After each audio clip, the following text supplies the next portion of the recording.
In today's video, we are covering our previous topic, the cell emergence and the development of cell theory, and the subtopics that we are going to cover in this video is first the introduction, the properties, explanation, and then there is a quiz for you guys in the end. As you know that cell and cell theory major scientists contributed a lot here, like the Robert Brown, like Theodore Schwann, like Lawrence Arkin, right? We have discussed a few in our previous video, and now we are going with the development of cell theory. So, in as we know, like let me give you a little overview that what the cell theory was about. That all cell arise from pre-existing cell. Cell is the basic unit, the function and the structural unit of life for all living organism, and the living organism are composed of cells or cell products, right? उसके बाद in 1855 a German physician named as Rudolf Virchow he hypothesized that new cells were formed by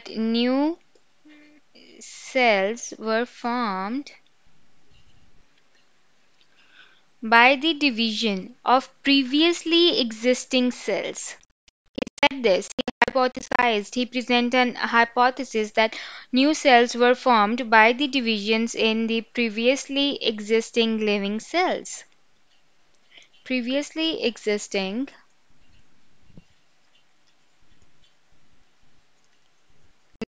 cells, right? It was contrary to the idea of abiogenesis. ठीक है, ये जो idea था ये बिल्कुल एक तरह से different idea था, that was contrary to the idea of abiogenesis. वो क्या था? The idea was कि living things arise spontaneously from non-living things, के जो living things हैं वो non-living things से arise हो रही हैं, but ये तो उसके opposite एक जो new hypothesis था वो आ गया. It was one of the most prevailing but the controversial idea about the origin of life at that time, right? It was presented by this German physician.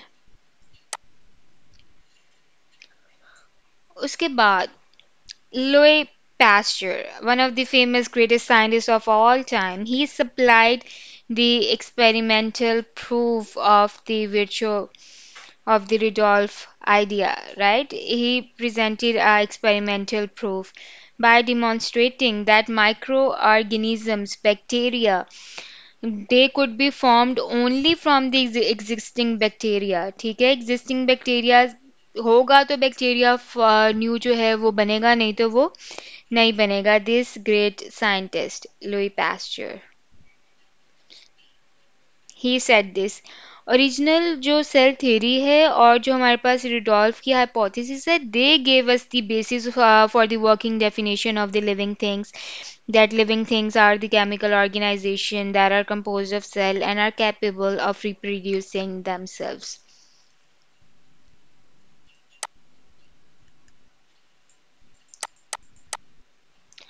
उसके बाद in 1880 there was a physician named as August Weismann, this person right here. He said that all present living cells have a common origin.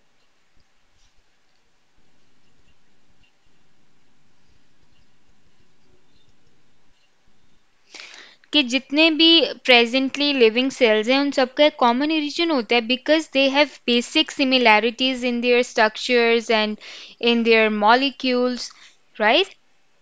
Because they have basic similarities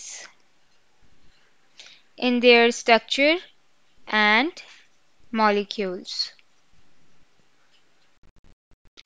So it was shown that there are fundamental similarities in the chemical composition, in the metabolic activities and structure, although they may differ in many respects.